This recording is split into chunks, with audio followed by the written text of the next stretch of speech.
know who made it.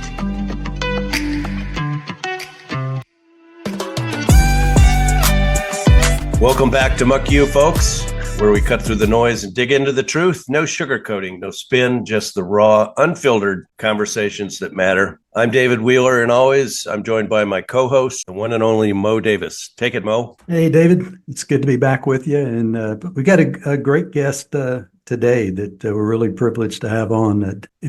I'm assuming most folks that are listening to this podcast probably spend more time watching MSNBC than Fox News. And if you watch MSNBC, you've no doubt seen David Jolly on there a number of times. He's a former Republican, former member of Congress. He represented Pinellas County, Florida, from 2014 to 2017 in Congress. And if you're not familiar with Pinellas County, it's St. Petersburg, Clearwater area.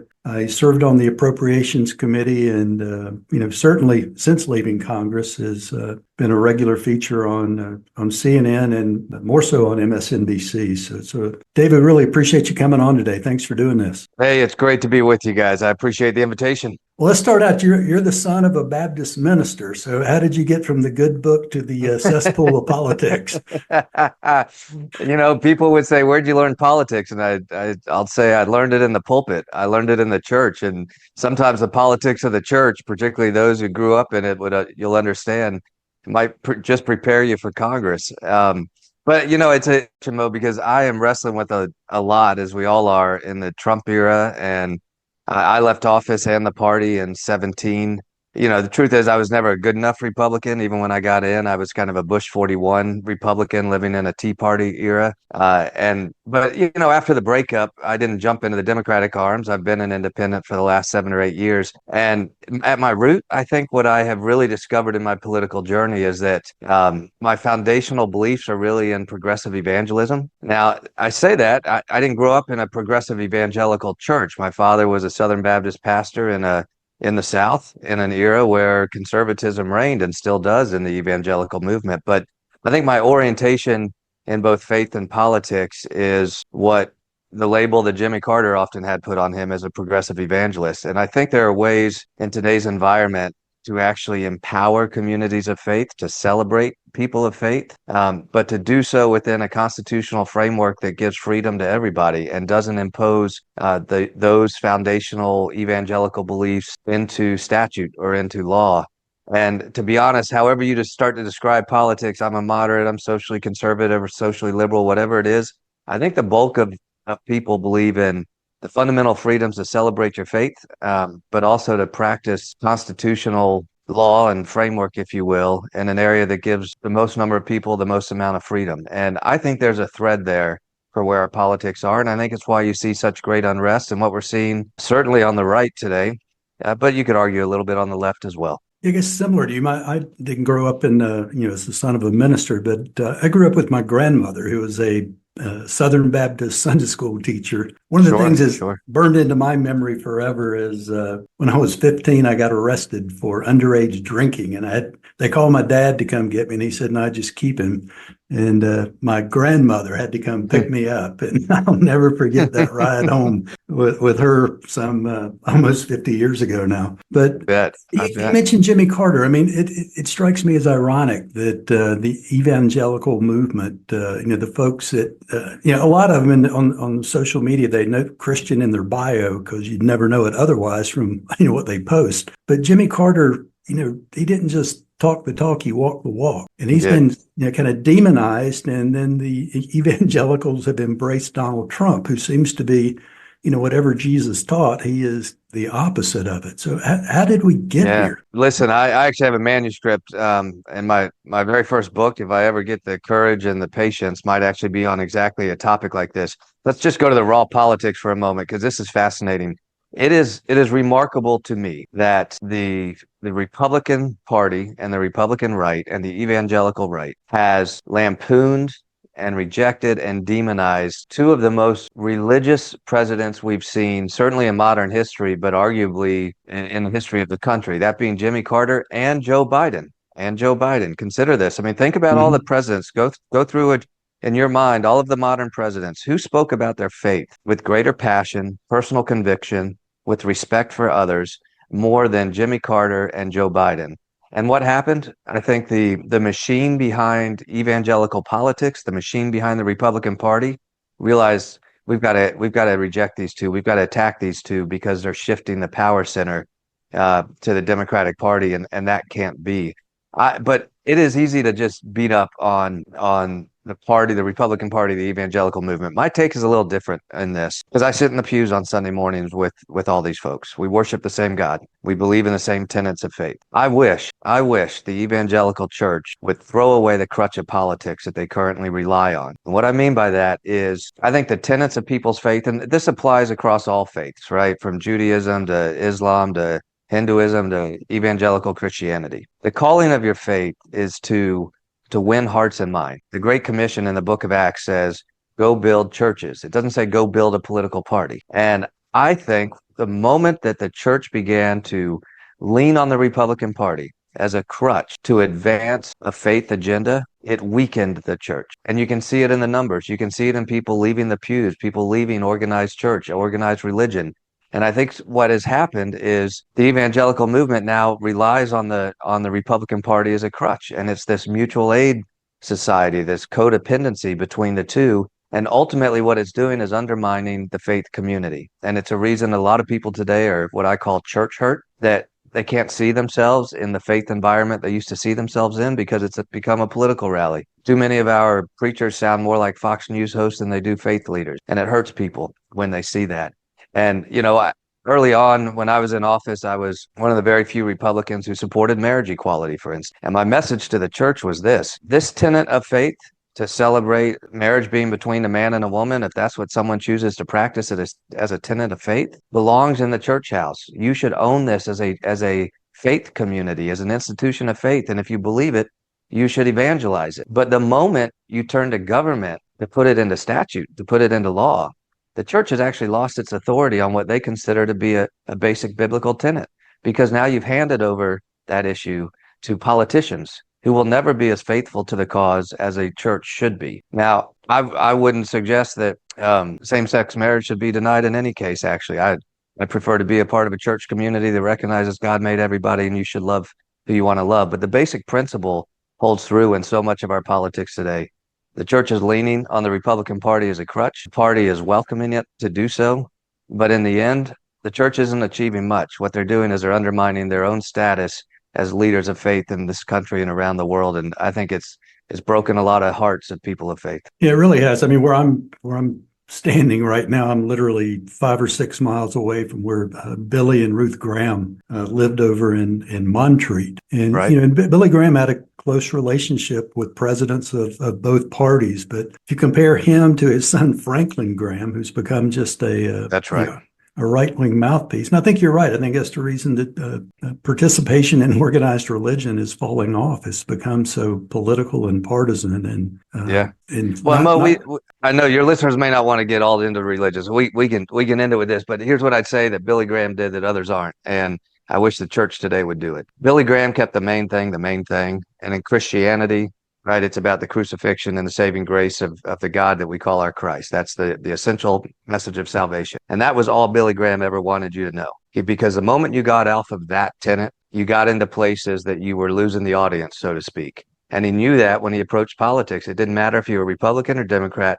Billy Graham knew, I'm going to pray for you and I'm going to make sure you understand the message of salvation that Christians believe in. I share this with pastors today. If you can keep the church focused on the main thing, whatever your church is, whatever your religion is, focus it on the main thing. You have a very tight faith family there. But the moment you bleed into politics and telling people how they should live their life and what's right or wrong and what party is right or wrong, you've started to separate people in a way that was never the calling of your faith, whatever that faith might be. A couple of years back, you were on Bill Maher's show where you announced that you were leaving the Republican Party. And at the time, you said that the two parties are not the solution. And I'm just wondering what you meant by that and whether you still believe it. I believe then, I believe today that the United States will be better with multiple parties. And the data proves that across Western democracies. We are an outlier in the United States with having only two major parties. Most major democracies are multi-party democracy. And what the data shows is voters have greater participation, greater satisfaction. There's greater policy outcomes. There's greater consensus. There's more diversity of representation. Multiple parties actually increase participation and satisfaction among voters. The reason that we only have two parties is because the two parties write the rules in the United States, and they don't want more parties. They don't want more competition. And I think what often we get wrong when we think about the new party space is that somehow there's this magical center where everybody is actually a centrist, and that's where a new party could emerge. I spent and have spent 4, 5, 6 years on this. I helped launch the Forward Party with former Governor Christy Todd Whitman on the right and Andrew Yang on the left. And what I learned in that process is it's not about centrism. It's actually about pluralism. You know, we know as a fundamental tenet of the country, the United States has embraced pluralism, all types of different ideology. But I think within each of our own personal politics, most of us are pluralists. And what I mean by that is take the left-right spectrum.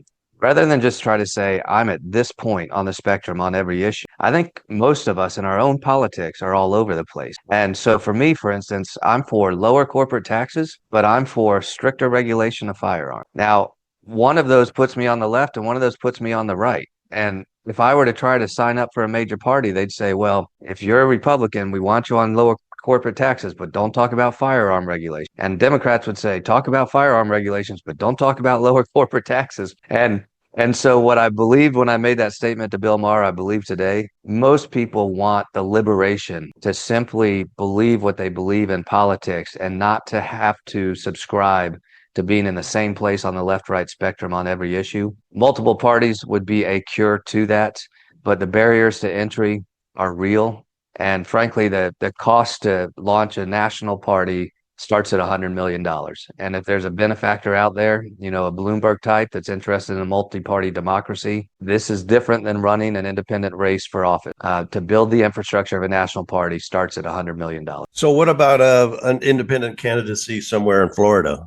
Anything? Have you thought about that instead of doing? You tried to start the party, and I think you guys did a terrific job. I mean, considering all the impediments out there. But what about Florida? What about Florida? Why don't you just run for something down there, my friend? Yeah. So listen, I didn't dodge questions when I was in office. I'm certainly not going to dodge it when I'm out. I am actively considering a run for governor of Florida in 2026. All right. I considered it each of the last two cycles and made the right decision. I'm likely to forego it each of the last two cycles. This cycle is very different. You know, my politics and my personal life are in a different place today than they were 4 years ago or 8 years ago. But also the politics in the state of Florida. You know, the world's been watching. Florida's basically driving itself off a cliff under supermajority Republican control right now. We've become a home for the rich and the reckless. We have an affordability crisis, a crisis in our schools, a crisis of corruption in Tallahassee. And remarkably, we have an open seat for the governorship in 26, which provides for an intriguing dynamic. The generic ballot is challenging in Florida. Republicans have increased their strength. And, you know, 2 years ago, DeSantis won re-election by 19 points. Now, that was a bit of an outlier. We were used to 2 or 3 point races, but this past November was still strong Republican numbers. I mean, it was a 13, 14 point win for Donald Trump and for Rick Scott's reelection. So it raises some questions. What does a coalition in Florida look like to bring us back from total Republican control? I think there's some hard questions whether or not a Democratic nominee in Florida could win in 2026. But could no party affiliate in Florida, an NPA, could an NPA build a coalition that allies with strong Democrats and builds a coalition for the state of Florida that could topple Republican control? I'm actively looking at that. And I think Florida Democrats are doing a lot of soul searching as well. But I can tell you, going around the state and frankly around the country on this, the level of intensity and activism among Democrats is real right now. People are angry. And I think we could see a really disruptive election in next November, particularly at the national level, with Democrats likely taking back Congress and getting some oversight control of the administration. But all of a sudden, states like Florida could come into play as well for a strong Democratic or NPA-aligned Democratic ticket for the governorship. So we're actively looking at it. That's terrific. I'm glad to hear that. And have you made any announcement on that front, or is this going to be news to our listeners? It'll probably be news. I haven't hidden it, but I haven't been working the press on it either. So I've done a lot of Democratic meetings in Florida, and I'm sharing it when asked. So I think it's starting to get out there, but this is probably the first media I've done on it. So you can break that news. Okay, cool. Well, we will. We certainly will. So what's it take to get on the ballot there, David? So if you are an independent, it's not difficult to get on the ballot. You can run all the way through November. In starting the new party, I learned about all the barriers that the major parties put on independent candidates. Primary barrier in the state of Florida is around campaign finance. If you run as a Republican or Democrat, you can essentially take unlimited money. Now, that money has to go through the party, but as an independent, I'm limited to raising $3,300 a person in hard money for the candidate, and that's it. There is no pass-through vehicle. If I were to run as a Democrat, you can raise the 3,300, but Joe Smith could write a $10 million check to the party for the campaign of David Jolly, and it passes right through. And that's how the major parties restrict kind of viable independent candidacies and even minor parties from nominating people in the state of Florida. And look, I'm very sensitive to whether or not I want us to win. And when I say us, I mean the coalition of Floridians that are tired of super majority Republican malfeasance and irresponsible governing. I just want us to win. Now, that means I may be the candidate. It might be somebody else. I just want us to win. I think I'm in a strong position as a candidate, but I gladly support a stronger candidate should they emerge. The second piece of that is, what does that coalition and strategy look like? Is it running as a Democrat, but building the coalition of independents with you? Or is it running as an independent and building the coalition of Democrats with you? It's really the same coalition, but it becomes a real strategic question, because in either scenario, for myself as a former Republican, now independent, with a lot of free thinking in politics, the theory of the case is the same. The candidacy has to break through the brand of either today's Democratic Party in Florida or of the independent movement, right? You really need a breakthrough moment where a majority of Floridians can see it and say, you know what, this is the coalition that I feel at home in, and I want to go in that direction. The question of the vehicle or the vessel becomes one of data and strategy. Is it smart to lead this coalition as an independent, or is it smart to lead it as a Democrat? I'm a natural ally of today's Democrats. I fought alongside them the last 6 or 8 years. And I think their fundamental convictions are right for the future of the state and the country. So we've got to figure all that out by really June 1 of this year. I'd have to make that decision. Well, I hope you run. I hope you run as an independent. We figure out how to work with Democrats down there. We have similar impediments here in North Carolina. I looked at running as an independent out here in Western North Carolina, and I had to get 6,000 signatures to even get on a state Senate ballot. Right. And that's tough. Right. That's really tough. So my advice on winning in Florida is put together the lower your insurance rates party. I ran I also ran statewide for insurance commissioner and got my ass kicked. But man, North Carolina is close to emulating what's going on in Florida. What would you do as governor to help folks with their insurance rates and get those down in rate? Well, you probably don't know this, David, but I actually authored the National Catastrophic Plan when I was in Congress. And the idea at the national level and at the state level is to have a national catastrophic fund or a state catastrophic fund. And ideally, you'd have both. You'd have the national cat fund backstopping state cat funds that essentially absorb and take off of private underwriters the high natural disaster perils, the highest natural disaster perils. So hurricanes in the southeast, wildfires in the west, ice storms, flooding in the Carolinas, you name it.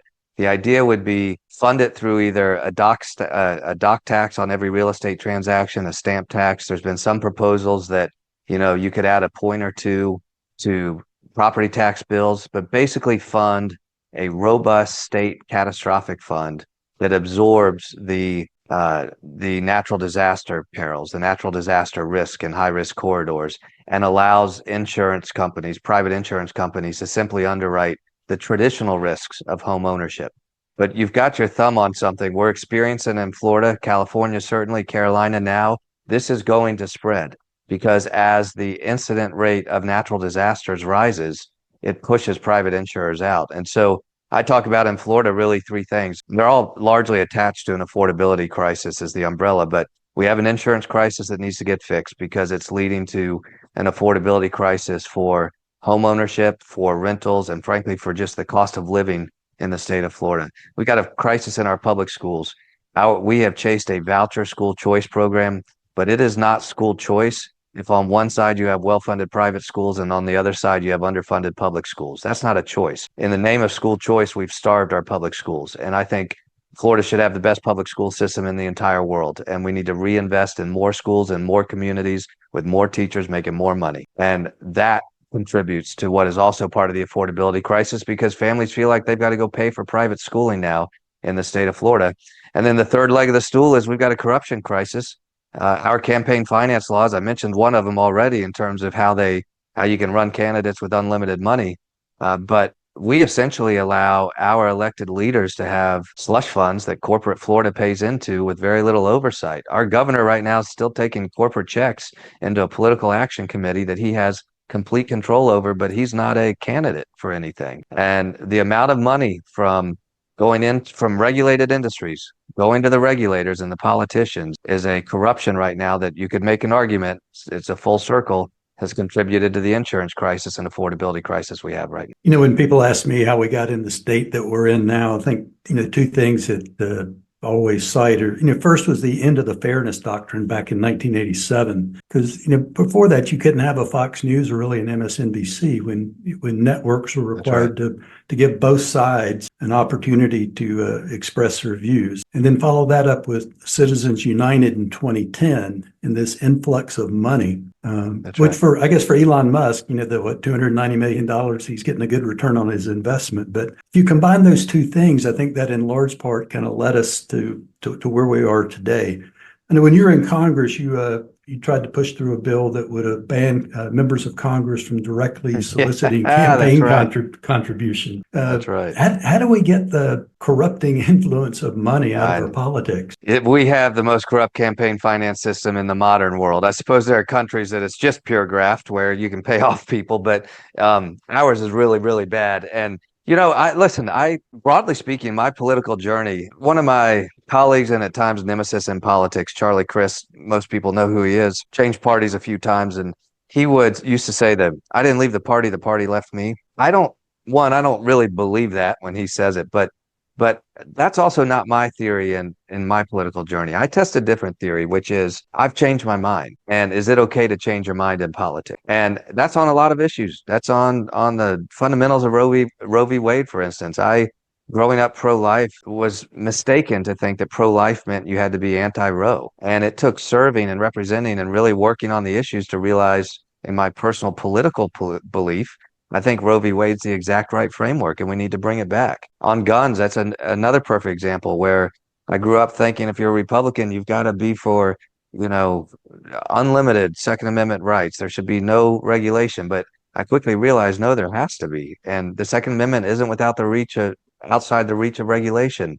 And we need more regulation around firearms. But on the issue of money, that's another great example. I would have made the argument as a young Republican getting trained up in, call it Republican school, that money is speech and speech should be unlimited and there shouldn't be any restriction. Now I'm for public financing of campaigns, and I think we should prohibit just about every contribution that's made today to politicians. Now, you're right about the courts, Mo. The courts have recognized that most restrictions don't pass constitutional muster under this current judiciary. So what I did in Congress is I tried to work within the law and the Constitution as it's seen to see where could we put some real handcuffs on the most corrupting influence. And so I introduced a bill called the STOP Act. It was only 2 pages, and we murder boarded it for months to make sure we had it really tight. And all it would do is prohibit a sitting member of Congress from directly soliciting a campaign contract. And it comes at the issue 2 ways. Obviously, the first is the corruption angle. Get members of Congress out of being the telemarketers and ask them for money. But the second is time. Members of Congress on all sides of the aisle spend 60 to 70% of their time raising money, not legislating. So my idea was if we prohibit them from doing the direct ask, from having to work the phones all day and remove fundraising from their personal activities, maybe we'll get a full-time Congress in a full-time world, because we don't have it right now. And a couple carve-outs where your campaign could still raise money, right? There wasn't really a good way to say a campaign couldn't raise money and still pass constitutional muster. So your campaign finance chair could still raise money. Your staff could, but it removed the member from the process and from the ask. And then the second, the rule didn't apply to a challenger, because my argument was if you're a challenger, the opportunity cost of going out and raising money is a private opportunity. If I'm a teacher who's also the more time I spend running for Congress is taking away my time to teach or practice law or construction, whatever I'm doing. But that's not, I guess with teachers, it's a public job, but you're not holding the public trust like a political office. But once you get elected, now you hold the public trust. And if you're not doing your job, it's a violation of that public trust if you're spending more time raising money. So it didn't apply to challengers. We got about 10, 12 co-sponsors, and we got some 60 Minutes coverage on it. What we knew all the time was it would require another scandal before people will realize campaign finance is really an issue I want to work on. We've got a long ways to go on campaign finance, but I promise you what we all feel is absolutely true. There's a corruptive influence to money in politics. And unfortunately, the current, certainly in Florida, current Republican Party, and I think you could take some hits on Democrats across the country on this as well. They're just fine with the system how it is because they benefit from it. But at some point, we've got to stand up and disrupt it and break it up. Yeah, no, when I ran in 2020, we raised about $2.3 million. And anytime I think about running again, I remember those hours spent, begging for money on the telephone. And it really, deters me from wanting to get back in. But, if you get elected, particularly on the House side, by the time you get sworn in January, you're just 22 months away from facing the voters again. And you've got to raise $100,000 to $200,000 a month to keep your job. And that's right. To me, raising that kind of money is a job. So I agree. It is a job. It's a full-time telemarketing job. And the sad part of this, what might actually cure it is also going to make it worse, which is because of the amount of unlimited outside money, many of these seats, particularly these swing seats, have become commodities for special interest groups with unlimited outside money. So take your race, Mo, if it was a truly, it maybe was, I don't know the RD makeup of it, but if it was a true swing seat, the national special interest groups would come in with unlimited money and would outspend you, even as the candidate, 10 to 1, 20 to 1. A good example, when I ran, this was 10 plus years ago, there was about $20 million spent in 10 weeks. The two candidates only raised 3 or 4 of that. So 16 million or so was outside money that we didn't control, that defined both of our candidacies, and they just wanted a win for their side of the aisle.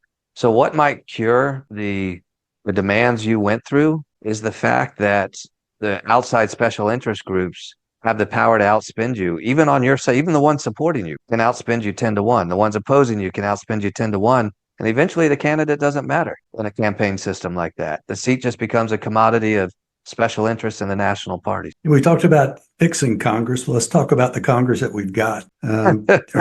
Recently, you said in an interview, this is a quote, "I don't think Republicans in Congress know what they're doing right now." And you referred to it as a constitutional crisis. And you said Congress is, I think your term, you said they were meaningless. I believe I don't get it. What's the point in having Congress if there's going to be a rubber stamp for the administration? Yeah, Congress has collapsed. Look, I think, and I do believe we're in a constitutional crisis because I believe this administration is acting with lawlessness, and that underlies everything.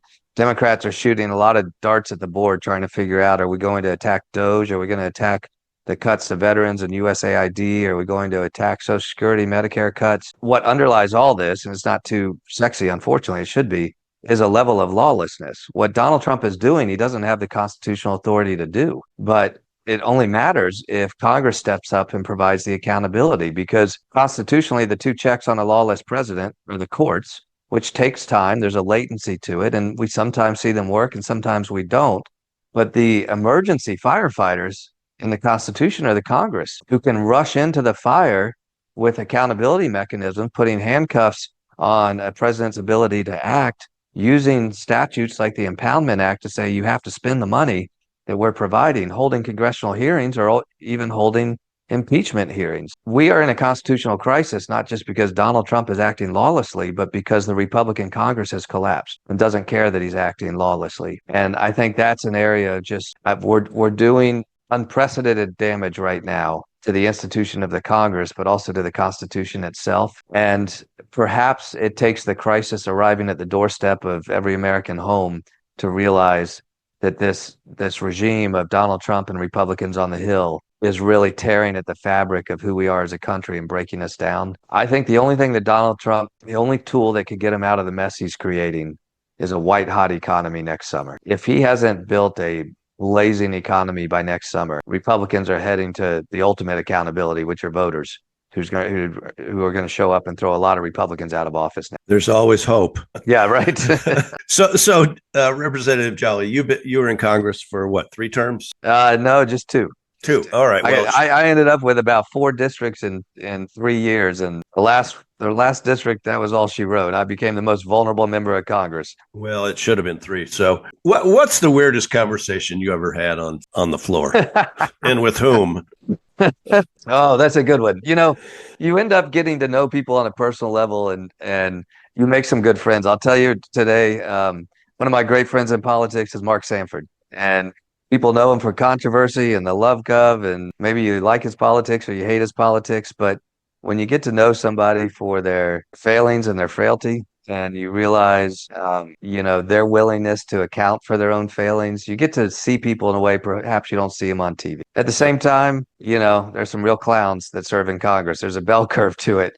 And I think I had a few dispiriting ones, and I'm just going to take some shots at Republicans right now. I was serving at a time Obama was in, he was on his way out, and we were attacking Obama for the pen and the phone comment and for some things that we said he didn't have the executive authority to do it. Congress had to do it, particularly take immigration reform. He doesn't have the authority to use his pen and his phone on immigration. We have that power as a Congress. Well, Republicans would end the story there. And I would always say, okay, well, then it's our authorities. What are we doing to fix it? And I remember one night saying to a member of leadership, the majority whip at the time, I said, tell me when we're going to put immigration reform on the House floor, and I'll support you for leader. And he looked at me and he said, do you know what the American people would do to us if we actually voted on immigration reform? And it was the moment when I realized the fix is in. We're not doing any of this. Yeah. There was also, I took an approach to sponsoring legislation before it was perfected. What I mean by that is if it was a good idea on the left or the right, even as a Republican, I'd put my name on it to say, yeah, let's move this forward. Let's get this into committee. Let's get it on the floor and have the debate. So one of those examples was the estate tax repeal, the death tax, Republicans like to call it. And I forget how much money that particular repeal at the time added to the debt. And so my presumption was we're going to figure this out, and before we vote on it, we'll figure out how to pay for it. And so they scheduled it for a vote on the House floor. And I went up to Paul Ryan, and he was the chair of Ways and Means at the time. And I said, hey, Paul, I know we scheduled this vote. Have we figured out how we're going to pay for it? And he looked at me and he said, oh, we don't pay for tax cuts. and it was another one of those moments I thought, oh, I get it. So, those are the moments where you realize, wow, there is a level of irresponsibility. Other stuff, I'll tell you, always surprised me. Votes after dinner. There were certainly a number of people who enjoyed their alcohol at dinner. So you could see some spirited arguments, or you could see some people taking advantage and getting some deals done they couldn't get done when the other member was sober, maybe. Saw a couple come to fisticuffs a couple times, but the House is like a playground. I like to refer to it. It's like a playground, and it can be messy. I fundamentally believe in the Congress. I grew up working there. I didn't think I would ever serve, but I did. But I liken it to any baseball fans out there. Serving in Congress was like baseball. I woke up every morning, it felt like spring training, and your team could make the series. I went to bed every night, it was August, and we were 20 games back.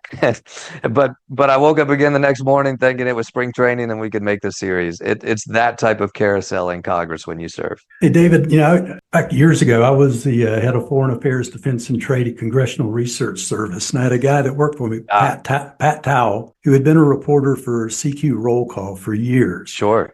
And occasionally he and I would go over and sit in the gallery. And I remember one time we were sitting there, was a vote taking place. And he said the thing to him that really had degraded Congress were cell phones. And that's right. He said, watch, as people would vote, he said, they'd go up and vote, and then they'd sit down. And you could see they were tweeting and, doing all their social media stuff. And he said in the old days, a member would go up and vote, and they'd walk over and talk to somebody else. And then a group would form, and you'd have conversations.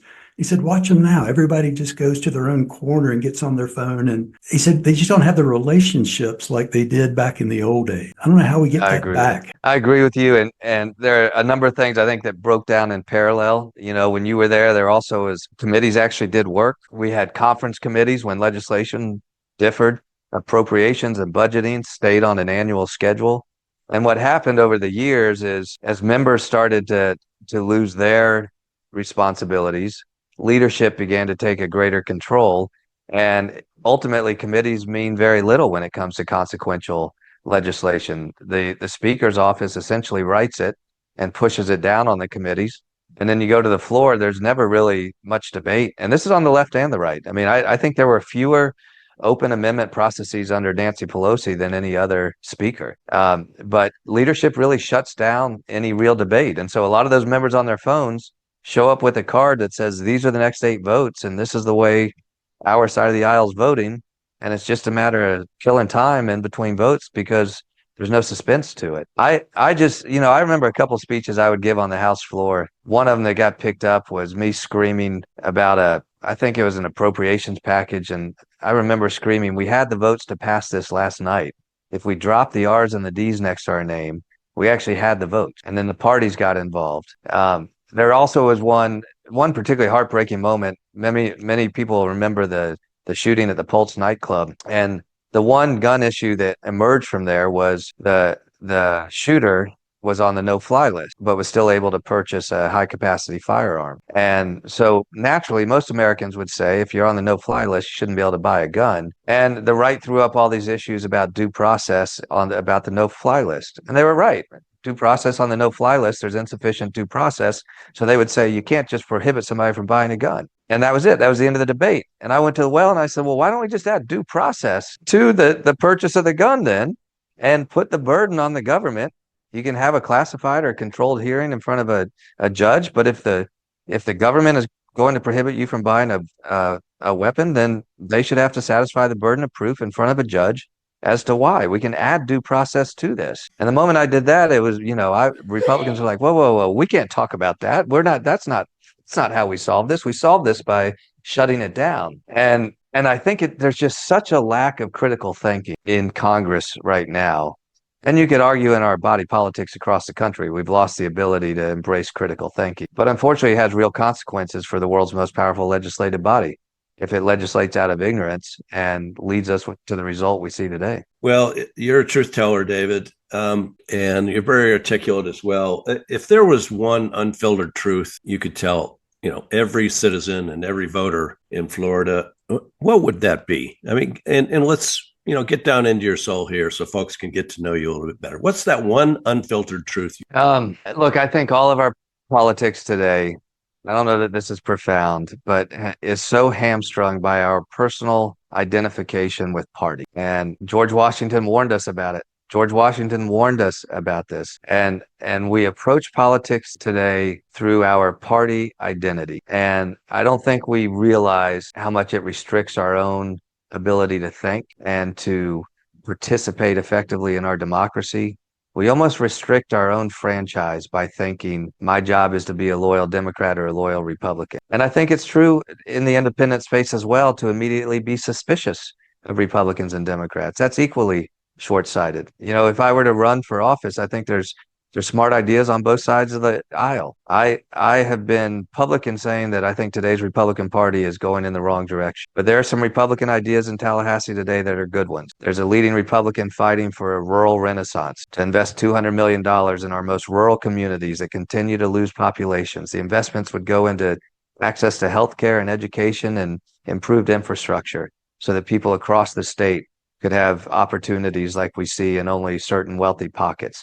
I think that's a fantastic idea. My guess is most Democrats will reflexively oppose it because it's introduced by a leading Republican. And I think all of us have to be careful about reaching first for our party identity or because we're an independent being suspicious of the parties. If we can drop what we see as some type of personal identity or affiliation of our personal politics with a major party, I actually think most of us want the same things. We want a government that works for as many people as possible, an economy that grows and empowers the most number of people possible. Those are the basics. A government that works in an economy that grows. The moment we start relying strictly on one party or the other to provide that for us, I think we've lost the plot. It seems like in today's environment that DEI has become code for the N-word. I was looking at something you wrote not too many years back where you're talking about celebrating diversity. And you said celebrating diversity is about, quote, communal strength that emerges from valuing everyone's individual story, their personal belief system, recognizing their truth with equity. That's right. That doesn't sound very Republican. It's also something I don't think Republicans should be afraid of. Listen, I went to Emory University, and as I mentioned, a rural preacher's kid, never really exposed to much diversity. And my first week there, they tried to cram it down my throat, and I rejected it because I just thought honestly, I just had never experienced it, right? And I grew up thinking, we all have the same opportunities. We're all born who we are. Why do we make an issue of our differences, and why are we celebrating differences when we should just focus on individual opportunity? I think from a policy perspective, it's important to recognize that equality of opportunity requires changes in law because we're not all born with the same opportunity. We're simply not. And Republicans are short-sighted when they say everyone's born with the same opportunity, so we don't need any laws. That's not true. If depending on what zip code you're in, your opportunities are very, very varied. So one, I think we have to recognize that from a socioeconomic and demographic perspective, we, as a result of willfulness or willful negligence, millions of Americans today through their party participation are okay with a permanent underclass. And I think that's wrong. And so I think from a policy perspective, it is important that we recognize diversity. But I also think from a cultural perspective, we have the opportunity to really grow the country and strengthen the country. I want my children to as many cultural differences, as many different faiths as possible, to books that push their boundaries, challenge their religious beliefs, and challenge their intellect. And at home, we can orient our family around the value set that's right for our family. But I want them to be exposed as much as possible so that when they have the opportunity to choose what's right for them, they can do that and they can celebrate it themselves. I'm not afraid of DEI. I think the attack on DEI is understandable because perhaps you could argue it's been imbalanced in certain places. But the worst thing that could happen from the perspective of attacking DEI is to actually also attack diversity. Well, that's a nice way to end this conversation. Representative Jolly, we really appreciate your time and insights and service to our country. You're a terrific guy. I'm a big fan of yours and enjoyed getting to know you a little bit better today. For our listeners, I appreciate it.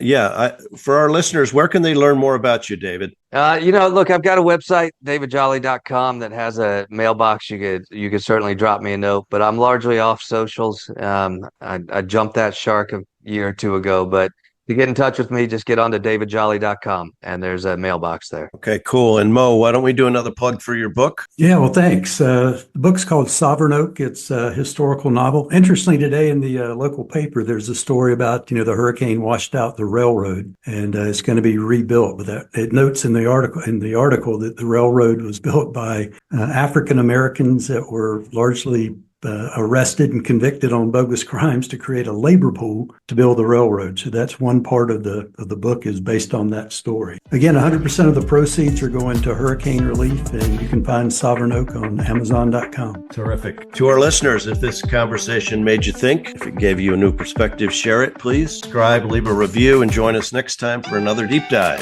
This has been Muck You. I'm David Wheeler, and thanks to my friend Colonel Mo Davis for co-hosting today. Please stay informed, stay engaged, take a moment to look at the bigger picture. See you next time. This has been Muck You, co-hosted by Colonel Mo Davis in Asheville, North Carolina, and David Wheeler in Spruce Pine, North Carolina.